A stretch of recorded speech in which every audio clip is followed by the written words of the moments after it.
मैं एक Turkey physical training instructor teacher हूँ क्योंकि हर दिन मुझे अपनी सांवली और खूबसूरत महिला सहकर्मी को घूरना पसंद है। लेकिन इस दिन जब मैं ऑफिस में काम चोरी करते हुए वैलोरेंट गेम खेल रहा था, तभी मैंने देखा कि माउस अचानक स्क्रीन से बाहर निकल गया। अरे, क्या कल रात मैं बहुत देर तक जागा था जिसकी वजह से मुझे हेल्यूसिनेशन हो रहा है? मैंने अनजाने में माउस से एक इशारा किया और तुरंत पानी का गिलास जमीन पर गिरकर टूट गया। मेरा दिल जोर से धड़का। यह माउस असल जिंदगी की चीजों को नियंत्रित कर सकता है। ये तो बिल्कुल दूर से चीजें हिलाने टेलीकिनेसिस जैसा है। मेरी नजर कुछ दूरी पर बैठी खूबसूरत lady head of department HOD पर पड़ी। ठीक उसी समय मैंने चुपके से माउस को खूबसूरत HOD की मेज के नीचे घुमाया और फिर उसके नाजुक पेट पर निशाना साधा और धीरे से क्लिक किया। अचानक हुई गुदगुदी से खूबसूरत HOD की आंखें फटी की फटी रह गईं। उसने जल्दी से अपनी ऊंची एड़ी के जूते उतारे और अपने हाथों से खुजलाने लगी। ये देखकर मेरे मन में भारी खुशी हुई और मैंने एक के बाद एक कई क्लिक कर दिए। खूबसूरत HOD इस बार पूरी की पूरी हिलने लगी और उसके चेहरे पर लाल हरे रंग के भाव आने लगे। ये तो सचमुच एक खजाना है। ये देखकर लगभग मेरी नाक से खून बहने लगा। ये बहुत मजेदार था। मैं तब तक खेलता रहा जब तक कि वह खूबसूरत HOD लाल चेहरे के साथ वॉशरूम की तरफ नहीं भाग गई। तब जाकर मैंने माउस के अन्य फीचर्स को आजमाना शुरू किया। मैंने बैंक से अभी अभी निकाले गए RS-10000 पर माउस को घुमाया और फिर महारत के साथ राइट क्लिक किया। हवा में एक पर्पल बैंगनी रंग का ऑप्शन दिखाई दिया जो बिल्कुल कंप्यूटर स्क्रीन जैसा ही था। मैंने सहज रूप से कॉपी और पेस्ट किया। अगले ही पल हवा में नोटों की एक गड्डी प्रकट हो गई। मुझे अपनी आंखों पर विश्वास नहीं हो रहा था। ये सचमुच काम कर गया। मेरा दिल एक्साइटमेंट से भर गया क्योंकि मुझे पता था कि मैं अब अपनी जिंदगी के शिखर पर पहुंचने वाला हूँ। क्या यह वाकई सच है? लेकिन अगले ही पल अचानक मेरा ध्यान उन नोटों के सीरियल नंबर पर गया। वे बिल्कुल एक जैसे समान थे। मैंने एक और नोट बदला, वह भी बिल्कुल वैसा ही था। इसका मतलब ये सब नकली नोट थे। अगर मैंने इसका इस्तेमाल किया तो पकड़े जाने में देर नहीं लगेगी। तो फिर मैं अमीर कैसे बनूंगा? कोई रास्ता न देखकर मैंने उदास मन से माउस को उन नोटों पर टिकाया और डिलीट पर क्लिक कर दिया। इसके बाद मैंने पागलों की तरह एक्सपेरिमेंट करना शुरू किया। मैंने माउस को एक पेन पर ले जाकर कॉपी और पेस्ट किया। अगले ही पल हवा में एक और पेन आ गया। मैंने उस कॉपीड पेन को उठाया और कागज पर चलाकर देखा। वह बिल्कुल असली पेन जैसा ही था। जब मैं लगातार ये कोशिशें कर रहा था तभी वह खूबसूरत HOD न जाने कब आकर मेरे पीछे खड़ी हो गई। और चूंकि मैं माउस के नए फीचर्स ढूंढने में खोया हुआ था, कंप्यूटर पर चल रहा वैलोरेंट गेम बंद करने का मुझे मौका ही नहीं मिला। देखो, तुम फिर से काम चोरी कर रहे हो। इस महीने में ये पहली बार नहीं है। इतना कहकर उसने मेरे बाल पकड़कर मुझे धक्का देने की कोशिश की, लेकिन मैंने हाथ बढ़ाकर उसका हाथ झटक दिया। उम्मीद के उलट वह सीधे गुस्से से लाल हो गई। हे, तुम्हारी हिम्मत कैसे हुई? उसने सचमुच यह बात हवा में नहीं कही थी। आखिरकार प्रिंसिपल उसके पिता जो थे। आ जाओ, मुझे नौकरी से निकाल दो। जैसे मैं तुमसे डरता हूँ। वांग हाई, तुम्हारी हिम्मत इतनी बढ़ गई। तुम लगभग 30 साल के होने वाले हो। न घर है, न गाड़ी है, न कोई बैंक बैलेंस है। यहाँ तक कि कोई गर्लफ्रेंड भी नहीं है। हर महीने RS-3000 की फिक्स्ड सैलरी पर काम करते हो। तुम्हें मुझसे इस तरह बात करने का हौसला कहाँ से मिला? उसकी इन बातों ने मेरे दिल को छलनी कर दिया। इस लड़की का हर एक शब्द सीधे मेरे दिल के घावों पर लगा। अगर ये पहले की बात होती तो मैं निश्चित रूप से चुपचाप बैठ जाता और सब कुछ सह लेता। लेकिन अब मेरे पास एक सुपर माउस है। मैं अब इस लड़की से डरने वाला नहीं हूँ। बातों बातों में मेरे हाथ का माउस न जाने कब उस खूबसूरत HOD पर टिक गया। राइट क्लिक करने के बाद मैंने कॉपी पेस्ट करने की इच्छा को दबाया और मेरी नजर नीचे दिए गए डिटेल्स के ऑप्शन पर पड़ी। डिटेल्स? इसका क्या मतलब है? जैसे ही उंगली से क्लिक हुआ, अगले ही पल चू यू की सारी जानकारी सामने आ गई। नाम चू यू, उम्र 25 वर्ष, लंबाई 170 सेमी। तुम यहाँ बैठकर खुद को क्या समझ रहे हो? तुम्हारी क्या औकात है? तुम्हें खुद नहीं पता। बेहतर होगा कि मुझे सब सच बताओ। मैं बहुत जल्द अमीर होने वाला हूँ। तब मेरे पास शानदार गाड़ियां होंगी, आलीशान बंगला होगा। शायद मैं तुम्हें अपनी सेक्रेटरी रखने के बारे में भी सोचूंगा। क्या तुम मेरा मजाक उड़ा रहे हो? तुम्हारी इस औकात के साथ स्कूल छोड़ने के बाद तुम कुछ भी नहीं हो। हाँ, मैं तुम्हें बताती हूँ प्रिंस, अगर सच में ऐसा कोई दिन आया तो क्या ये ओल्ड लेडी मैं तुम्हारे सामने चेंग फू हार मानने का गाना गाएगी? तुम थोड़ी देर रुको, मैं एक ऑडियो रिकॉर्ड कर लेती हूँ। तुम्हारी हिम्मत है तो एक बार फिर से कहकर दिखाओ। इतना कहकर मैंने तुरंत अपना मोबाइल फोन निकाला, वीडियो रिकॉर्डिंग फंक्शन चालू किया और इस बात से निपटा जिसने हर बार मेरे दिमाग में उस डालोंग महान ड्रैगन जैसी महिला की याद दिला दी जो मुझे इनाम देती है। इसमें हिम्मत न होने की क्या बात है? मैं यहाँ सबके सामने कहती हूँ, अगर ये वांग का इनाम का बंदा स्कूल छोड़ने के बाद सच में किसी दिन अच्छी कार चलाए और आलीशान बंगले में रहे तो ये ओल्ड लेडी मैं सीधे उसके सामने घुटने टेक कर जो फूक आएगी। अच्छा अच्छा अच्छा, ये तुमने खुद कहा है, मैं इसे याद रखूंगा। सब लोग देख रहे हैं, वक्त आने पर मेरे गवाह बनना। मोबाइल फोन बंद करके मैंने ब्यूटी डायरेक्टर को बहस का कोई मौका नहीं दिया और सीधे सीनियर भाई जाओ का नेम प्लेट तोड़ दिया। मिंगजिंग को आपके समर्थन की आवश्यकता है। देखने के लिए आपका स्वागत है। कल तुम्हारा भाई तुम्हें घर ले जाने के लिए आलीशान कार लेकर आएगा और तुम्हारा भाई चेंग फूग आएगा। ब्यूटी डायरेक्टर की घृणा और थोड़ी हैरानी से भरी निगाहों के बीच मैं शान से और तेजी से टीचर्स ऑफिस से बाहर निकल गया और स्कूल से बाहर आने के बाद मैं सीधे सबसे पास के एंटीक मार्केट पुराने सामानों के बाजार की ओर चल पड़ा, क्योंकि अभी अभी मैंने पैसे कमाने का तरीका सोच लिया था। चूंकि मेरा माउस चीजों की पूरी जानकारी दिखा सकता है, तो अगर मैं सीधे प्राचीन वस्तुओं एंटीक्स की पहचान करूं तो क्या मैं अजेय नहीं हो जाऊंगा? मैं सीधे पैनजिया युआन एंटीक मार्केट में आ गया। अपने इस अजेय माउस को जेब में छिपाए हुए सड़क के दोनों ओर लगे स्टॉल्स को देखते हुए मेरी आंखों में ये बस एक सोने का पहाड़ था जो खोदे जाने का इंतजार कर रहा था। मैंने ऐसे ही घूमने का नाटक किया, अपनी पैंट की जेब में चुपके से उंगलियों से माउस के कर्सर को कंट्रोल किया। तभी अचानक उसमें ड्रैगन के डिजाइन वाली एक जेड सील शाही मुहर दिखाई दी। अरे वाह, ये शाही मुहर तो काफी अच्छी है। इसकी क्या कीमत है? भाई, आपकी पारखी नजर की दाद देनी पड़ेगी। आप इसके नीचे लिखे शब्दों को देखिए। स्वर्ग से आदेशित, दीर्घायु और शाश्वत समृद्ध। यह असली छुआनगुओ युक्सी देश की विरासत वाली शाही मुहर है। बिल्कुल शुद्ध हेशी बी कीमती रत्न की बनी हुई है। अगर आपको यह पसंद है तो 10 लाख दे दीजिए। हेशी बी से बनी देश की विरासत वाली शाही मुहर। इस दुकान वाले की हिम्मत तो बहुत ज्यादा है। अगर ये सच में वो शाही मुहर होती तो ये दुकान वाला शायद खुद ही गद्दी पर बैठकर राजा बन जाता। ठीक है, आप इसे अच्छे से रख लीजिए। आज तो आपको बहुत बड़ा खजाना हाथ लग गया है। अरे यार, मैंने तो सब खरीद लिया। मैंने तो तुम पर ही भरोसा किया था। तो फिर मेरे पसंद किए हुए इस बॉक्स का क्या होगा? नहीं, इस बॉक्स के अंदर जो किताब है उसका क्या होगा? चलो ठीक है, भले ही ये बॉक्स देखने में टूटा फूटा लग रहा है, लेकिन यह भी एक असली और कीमती प्राचीन वस्तु है। हम दोनों भाइयों की आपस में अच्छी पटरी बैठ गई, तो ये मैं आपको मुफ्त में दे देता हूँ। मालिक, यह चीज भी प्राचीन वस्तु एंटीक मानी जाएगी? क्या यह एक आधुनिक मॉडर्न किताब नहीं है? लो भाई, इसे मेरी तरफ से कचरे के डिब्बे में फेंक देना। मैं अब चलता हूँ। मालिक, ये किताब जरा मुझे देखने दीजिए। उसने एक एक करके पूरी किताब के पन्ने पलटे। दुकान वाले को लगा कि उसे कोई खजाना मिल गया है। उसने बिना किसी हिचकिचाहट के कहा, युवक, जरा आराम से पकड़ो, यह एक असली प्राचीन वस्तु है। बॉस, आप तो पैसों के लिए पागल हो गए हैं क्या? इस किताब के पीछे ही इसकी प्रकाशन तिथि छपी हुई है। ये तो परसों ही प्रकाशित हुई है। तो फिर तुम इसे क्यों देखना चाहते हो? मैं कंप्यूटर साइंस का छात्र हूँ। क्या ये बिल्कुल मेरे पेशे से मेल नहीं खाती? ठीक है बॉस, आप इस किताब के कितने पैसे लेंगे?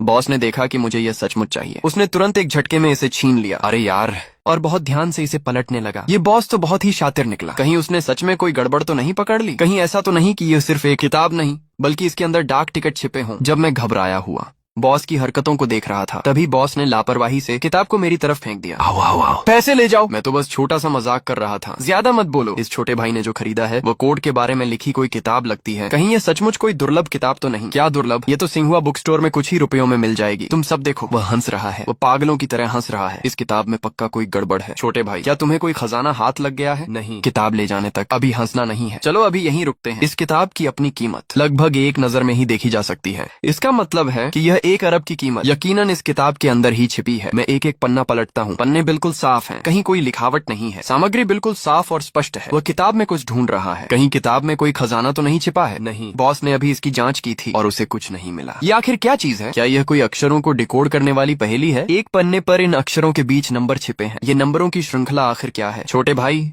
मुझे इस किताब में बहुत दिलचस्पी है। क्या तुम इसे मुझे बेच सकते हो? ये किताब मेरे पास भी है। तुम्हें चाहिए तो मैं तुम्हें बेच देता हूँ। पहले नहीं खरीदी? ठीक उसी समय खरीदने आ गया जब मैंने इन नंबरों को ढूंढा। मुझे यह किताब बेहद पसंद है। तुम इसके कितने पैसे लेना चाहोगे? छोटे भाई, तुम्हें कितना ठीक लगता है? 10 लाख, 1 मिलियन, क्या तुम खरीदोगे? कोई बात नहीं, सिर्फ एक किताब के 10 लाख रुपए। भाई, क्या तुम्हारा दिमाग खराब हो गया है? हम अभी सौदा करते हैं। अगर तुम बेचना चाहो तो इसकी कोई जरूरत नहीं है ना? ये तो एक रद्दी किताब है। मुझे लगता है कि ये आदमी फायदा उठाना चाहता है। ये किताब बिल्कुल भी बेकार नहीं है। जो इंसान एक किताब के लिए बिना सोचे 10 लाख रुपए दे सकता है, क्या वह बेवकूफ हो सकता है? ये बात तो बिल्कुल सही है, लेकिन इस किताब में सचमुच कुछ भी खास नहीं है। निशाना कहीं और है, निगाहें कहीं और। तुम्हें जो चाहिए वह ये है, लेकिन जाहिर है चश्मे पर कोई फोन नंबर नहीं है। मैंने उस नंबर की श्रृंखला का अंदाजा लगा लिया जो उसे चाहिए थी। यह कुछ गड़बड़ लग रहा है। एक अक्षरों की श्रृंखला के लिए 10 लाख रुपए खर्च करना। मैंने तो इसे सबके सामने साफ साफ दिखा दिया है। यहाँ मौजूद इतने सारे लोगों ने इन अक्षरों को साफ साफ देख लिया है, तो फिर तुम्हें इसे पैसे देकर खरीदने की क्या जरूरत है? इसके अलावा तुम 10 लाख रुपए देने को तैयार हो एक ऐसी अक्षरों की श्रृंखला को खरीदने के लिए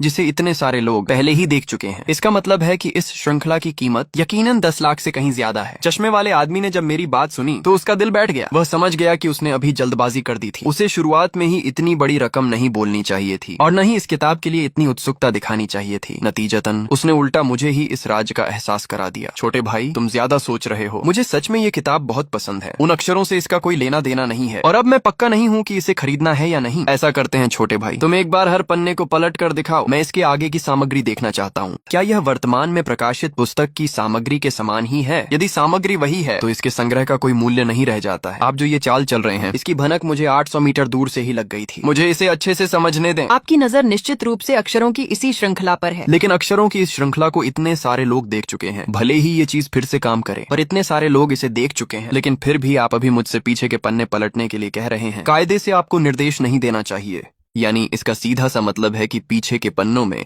बड़ी संभावना है कि ऐसे ही और भी अक्षर होंगे। इस अनुमान को पक्का करने के बाद, यह सुनिश्चित करते हुए कि केवल वही इसे स्पष्ट रूप से देख सके, उसने एक एक करके पन्ने पलटना शुरू कर दिया। लगभग 20 से अधिक पन्नों के बाद पन्ने के ऊपरी खाली हिस्से में उसी तरह बॉल पॉइंट पेन से अक्षरों की एक श्रृंखला लिखी हुई थी। यह आखिरकार क्या बला है? छोटे भाई, तुम इसे जोर से पढ़ सकते हो, मैं इसे डिकोड करने में तुम्हारी मदद करूंगा। क्या तुम सच में मुझे बेवकूफ समझते हो? तुम्हें क्या लगता है अगर तुम नहीं बताओगे तो मैं समझ नहीं पाऊंगा? यहाँ इतनी सारी आंखें हैं और सिर्फ तुम ही एक अकेले इंसान हो जो इसे समझ पाए हो। हमेशा मैंने ही दूसरों के छूटे हुए मौकों का फायदा उठाया है, आज तक कोई मुझसे फायदा नहीं उठा पाया है। छोटे भाई, तुम पहले शांत हो जाओ, मैं अपने पिताजी से पूछता हूँ। वे भी एक प्रोग्रामर हैं, वे निश्चित रूप से इसे समझ जाएंगे। मैं खुद एक प्रोग्रामर हूँ। अक्षरों की वह श्रृंखला दिखने में कोड जैसी नहीं लगती। समय भी काफी हो गया है, मैं पहले किसी चाय की दुकान पर चलकर थोड़ा आराम करता हूँ। मैं तो यहाँ से निकल रहा हूँ, बाकी सब लोग भी अब बिखर जाओ। लेकिन कुछ लोग अब चैन से नहीं बैठ पा रहे थे, जैसे कि वह चश्मे वाला आदमी, यहाँ तक कि कुछ लोगों ने तो फोन करना भी शुरू कर दिया था। इस समय टेंगचंग यिपिन के एक आलीशान बंगले के भीतर एक शीर्ष AI टेक कंपनी के पार्टनर जाओ गांव अपने खुद के विकसित किए गए उत्पाद का परीक्षण कर रहे थे। तभी फोन आने से बाधा पड़ी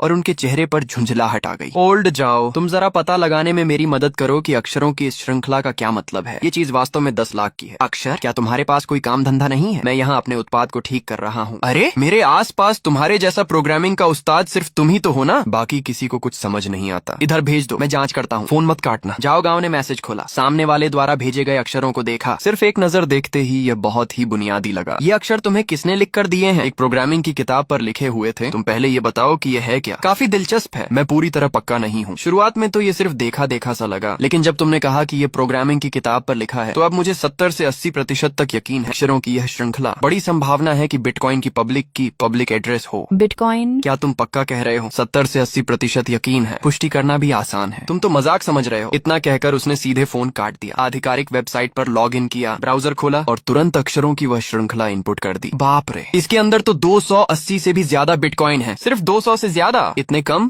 भाई, मैं हाथ जोड़ता हूँ, जरा अपने कीमती हाथों को कष्ट दो। इंटरनेट पर सर्च करो, जरा आज की बिटकॉइन की कीमत तो देख लो, फिर कुछ बोलना, ठीक है? सर्च करने की मशक्कत मत करो। बिटकॉइन की आज की ट्रेडिंग कीमत है 60,000 प्रति कॉइन। बाप रे, इतनी महंगी? 280 कॉइन, ये तो लगभग 16,92,000 हुए। 16,92,000 भाई, ये 60,000 अमेरिकी डॉलर है। RMB, चीनी युआन नहीं। बाप रे, ये तो सच में अमेरिकी डॉलर है। अगर आज की विनिमय दर एक्सचेंज रेट के हिसाब से हिसाब लगाया जाए तो यह तो 100 मिलियन 10 करोड़ से भी ज्यादा है। छोड़ो, तुम्हें समझाना बेकार है। हम एयरपोर्ट पर मिलते हैं, जल्दी घर से निकलो। हाँ, कून और बाकी लड़कों को भी बुला लो। एयरपोर्ट किस लिए जाना है? कोई रास्ता निकालो। किताब को खरीद लो, जितनी जल्दी हो सके खरीद लो, इससे पहले कि उसे पता चले कि ये बिटकॉइन की पब्लिक की है। हमें इसे खरीदना होगा। बूढ़े झाओ के पास ये जो कोई पब्लिक की है, तो क्या इससे यह एक टास्क काम मिल सकता है? नहीं मिल सकता। बिटकॉइन में पब्लिक की और प्राइवेट की होती है, और साथ में एड्रेस पता भी होना चाहिए। एक उदाहरण के तौर पर समझो, पब्लिक की वैसी ही है जैसे हमारा बैंक कार्ड। इसे हम सामने वाले को लेन देन के लिए दिखा सकते हैं, यानी बैंक कार्ड नंबर। ये बिटकॉइन ट्रांसफर में इस्तेमाल होने वाले एड्रेस की तरह होता है, और प्राइवेट की बैंक कार्ड के पासवर्ड की तरह होती है। इस तरह से समझाने पर समझ आया ना? तो फिर हम इसे खरीदने क्यों जा रहे हैं? ये तो खुली आंखों से अंधा होना हुआ ना? इस मौके के लिए 10 लाख लगाना बिल्कुल भी घाटे का सौदा नहीं है। अगली सुबह मैं बहुत जल्दी बिस्तर से उठ गया। ब्रश और मुंह धोने के बाद मैंने अपनी नींद से भरी और भारी आंखों को मला, किताब को अपने पास ठीक से रखा और नीचे जाकर नाश्ता किया। अभी मैं सोच ही रहा था कि तभी 2 टैक्सियां सड़क के किनारे आकर रुकी। गाड़ी से कुछ लोग नीचे उतरे। नमस्ते श्रीमान, मैं अपना परिचय दे दूं? आप लोग कौन हैं? कल मैंने आपको पंजिया युआन में वह किताब खरीदते हुए देखा था। आपने पटरी फुटपाथ के स्टॉल से जो किताब खरीदी है,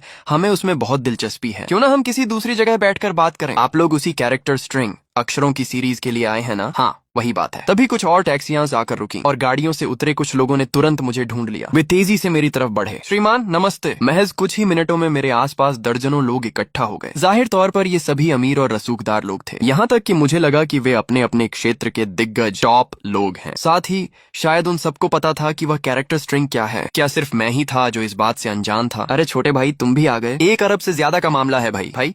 कल तुमने फुटपाथ से जो किताब खरीदी थी, उस पर लिखे हुए अक्षर बिटकॉइन की पब्लिक की है। किताब को भूलकर भी मत बेचना, बिल्कुल मत बेचना। ये सारे लोग यहाँ सस्ते में जैकपॉट मारने आए हैं। वह जो सबसे पहले आया था उसका नाम झाओ गांव है। वह एक सुपर AI का पार्टनर है। उसके बगल वाला कोई बड़ा भी इन्फ्लुएंसर लग रहा है, बाईं तरफ वाला एक टेक कंपनी का पार्टनर है। मैं भी सोचूं कि फलां देश के प्रोग्रामर दिग्गजों का ग्रुप एकदम शांत क्यों बैठा था। मुझे लगा कि उन्होंने देखा नहीं, असल में सब देख चुके थे और एक एक करके यहाँ सस्ते में सौदा हथियाने भागे चले आए। आप सभी लोग कृपया वापस लौट जाएं, इस बार यह बिकाऊ नहीं है। श्रीमान, यह किताब आपके किसी काम की नहीं है। 20 लाख 2 मिलियन कैसा रहेगा? 30 लाख 3 मिलियन। श्रीमान, आप भी तो यहाँ फायदा उठाने ही आए हैं। आप नहीं बेच रहे क्योंकि आपको सही कीमत नहीं मिल रही। क्यों ना आप खुद ही अपनी कीमत बता दें। सच कहूँ तो इसमें छुपाने जैसी कोई बात नहीं है, मैं सीधे सीधे बोलता हूँ। वह कैरेक्टर स्ट्रिंग बिटकॉइन का पब्लिक की एड्रेस है। शायद श्रीमान को बिटकॉइन के बारे में ज्यादा जानकारी नहीं है। क्यों ना मैं आपको संक्षेप में इसके बारे में बता दूं। मुझे वाकई में ज्यादा जानकारी नहीं है। तो बताओ क्या बात है? बिटकॉइन में पब्लिक की और प्राइवेट की होती है। कल वाली वह कैरेक्टर स्ट्रिंग पब्लिक की है। जब तक पब्लिक की पास है, कोई भी इंसान इसके अंदर की जानकारी देख सकता है, जिसमें ट्रांजैक्शन हिस्ट्री, लेन देन का रिकॉर्ड और अकाउंट में मौजूद बिटकॉइन का डेटा शामिल है। ऐसा लगता है कि आप लोगों ने इस पब्लिक की जानकारी पहले ही चेक कर ली है। हाँ, चेक कर ली है। उसमें कितने हैं? 280 बिटकॉइन। आज बिटकॉइन की कीमत 60,000 अमेरिकी डॉलर प्रति कॉइन है, लेकिन यह सिर्फ वही जानकारी है जो पब्लिक की से देखी जा सकती है। अगर आप पूरी तरह से इसके मालिक बनना चाहते हैं तो आपके पास प्राइवेट की होनी चाहिए। बिना प्राइवेट की के भले ही आप इन बिटकॉइन को देख सकें, लेकिन आप इन्हें निकाल या ट्रांसफर नहीं कर सकते। इस किताब में सिर्फ पब्लिक की दर्ज है, लेकिन प्राइवेट की है या नहीं ये कोई नहीं जानता। श्रीमान, हम बस इसी एक संभावना, उम्मीद को खरीदना चाहते हैं। किसने कहा कि मुझे नहीं पता? मुझे पता है। इस किताब के पीछे वाले पन्ने पर भी अक्षरों की एक स्ट्रिंग लिखी हुई है। जब तक आप लॉग इन नहीं करेंगे आपको कभी पता नहीं चलेगा कि वह क्या है। बात तो सही है, 1 करोड़ 10 मिलियन अगर ये सिर्फ पब्लिक की है तो हम अभी एक वकील को बुला सकते हैं और आमने सामने डील पूरी कर सकते हैं। श्रीमान, यह 1 करोड़ की पेशकश सिर्फ अभी के लिए है और सिर्फ तब तक के लिए है जब तक आपने लॉग इन करने की कोशिश नहीं की है। इसलिए अगर आप डील करना चाहते हैं तो अब से लेकर डील होने तक हमारा साथ रहना ही बेहतर होगा, क्योंकि मुझे ये पक्का करना होगा कि आपने चुपके से लॉग इन करके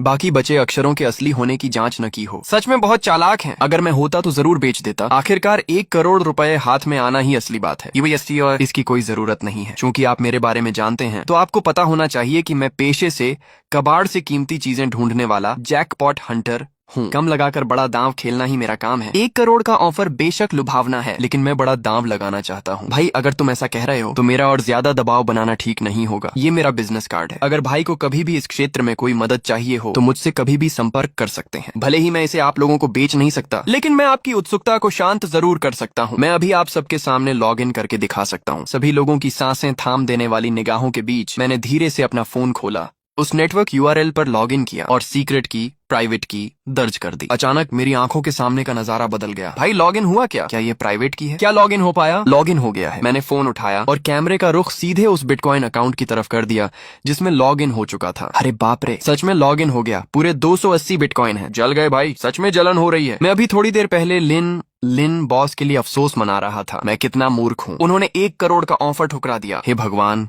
मुझे किसी के दिल टूटने की आवाज क्यों आ रही है? श्रीमान बॉस, क्या आप इसे बेचने के बारे में विचार करेंगे? रहने दीजिए, मेरे पास पैसों की कोई कमी नहीं है। अब नहीं बेचना। बिटकॉइन की कीमत फिर से कब बढ़ेगी? चलो भाइयों, चलते हैं। सस्ते में जैकपॉट हाथ लग गया। ये कहते हुए मैंने फिर उन लोगों की तरफ ध्यान नहीं दिया और सीधे एंटीक मार्केट, पुरानी चीजों के बाजार की तरफ बढ़ गया। लानत है, काश मैंने सीधे 5 करोड़ 50 मिलियन की बोली लगा दी होती। अब मेरे लौटने का समय हो गया है। जैसे ही मैंने एंटीक सिटी में कदम रखा, सामने से 2 लोग बहुत तेजी से आते हुए दिखाई दिए। जल्दी करो, बगल वाले कबाड़ खाने में कल बहुत सारा सामान आया है। आज के लिए बस इतना ही। आज और वीडियो बनाने का मूड नहीं कर रहा है। लाइक और सब्सक्राइब करना मत भूलना। मिलते हैं अगले वीडियो में।